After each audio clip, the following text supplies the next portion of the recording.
baax na Aïcha ñu taxaw koo xam ne kenn dootu ko présenté donc Sista Awa ñu ngi lay nuyu. maa ngi lay fay ma chérie. yaa ngi am jàmm. maa ngi am jàmm bu baax. macha allah donc nga doon koo xamante ne amaana mën nañ ne soo feccee ñëpp kontaan la mooy secret Awa. mais secret bi mooy donc samay répétition di dem salle. di tarbiyu sama aar. di focus ci sama bopp loolu la rek. alors bu dul soirée bu dul sur scène da ngay dem salle di def ay répétitions et autres. waaw. donc fecc da nga ko def métier. waaw d'accord da nga ko lay jox ay chorégraphe wala. non ndax boo nee sëtu Banna Cissokho ne sëtu Sunjul Cissokho rek loolu moom doy na misaal fépp. waaw sët laa ci ñoom waaw.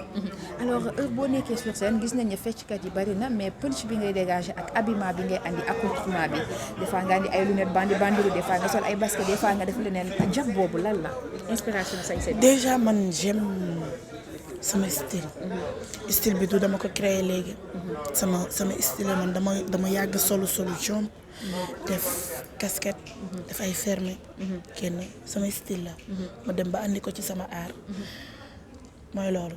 habillement bi nga def samedi passé Bercy Pikine est très joli accoutrement bi naka la demee woon noonu. waaw dem seeti rek sama benn xarit bu ñuy wax Go Fashion. gis ko mu rafet affaire bi def.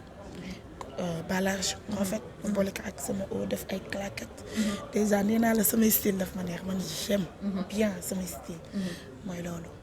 alors fecckat yi bari na donc nga nekk ci Wally Seck ñu ci tey ku sañoon ñu ci ëpp dañuy feccal Wally. tey choix boobu nan la demee noo xamee Wally. sama papa xëy na yàlla moo ñu boole. parce que ku sañoon nekk ci moom. ku sañoon nekk ci wetam. tey ji suñu borom boole ma ak moom mu nekk nit bu baax. nit bu ma yéene nit bu ma yërëm. ma ñëw nekk xale. ñoom ñëpp ñu uuf ma ñoom ñëpp ñu bëgg ma. xoolal ñu ma benn bët bundu xataluñu ma. ma dem Vogue. am benn affaire bu ma def. mu neex leen ba keroog papa ma di ma woo. ma ñëw di rejoindre groupe bi. nekk ak ñoom si jàmm ak salaam di danse di fecc mu leen di neex. di fecc muy neex te moom it yàqu si dara. mu bëggal ma boppam te yàlla rek tax def ma doom. à chaque fois daf lay remercier naan la Awa sama doom la Awa lii Awa laa donc relation bi nga xamante ne yéen ñaar am nga ko ak fi mu la teg. waaw loolu yàlla la suñu borom la. parce que gis bëgg. yàlla moo koy def. xëy na man am naa cofeel ci moom lool mais moom it bëgg na ma ba fa bëgg yam ndax nit ku la bëgg. nit ku la bëggul du la xajal ngay yëg ci seenam. nit bu amul ci yow benn cofeel du la may. ngay yëg ci seenam wala nga koy jege. ndax Wally tey jii ku ko jege rek yaa ngi ci xolam. ba newul woon ci xolam du la bàyyi nga yegg si. mu yaatal ma. ma ñëw nekk ak moom mu nekk sama papa. nekk sama xarit. bu ma defee mu apprécier. loolu rek dafa neex nga nekk ak sa leader nekk ak sa boss. mu bëggal la boppam loolu la ñëpp di ñaan yàlla. tey jii xale yu jigéen yu bari bëggoon nañ ñoo feccal Wally mais tax nga kenn amatul fit ñëw. non bul ne tax naa kenn amatul fit ñëw. Wally dafa yaatu.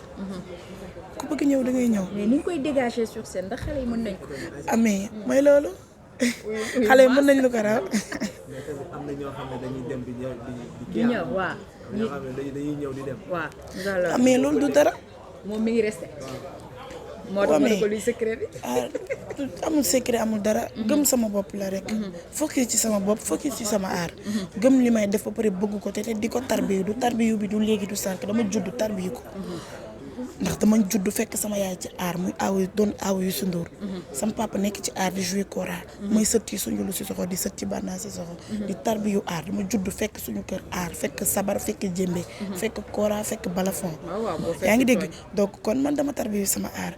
dama ci focus te dama ko gëm dama am gëm-gëmu ni lii war naa cee war a mën a teral sama ndey teral ci sama baay te bu soobee rabbi sama waati wala ardi dinaa ko def.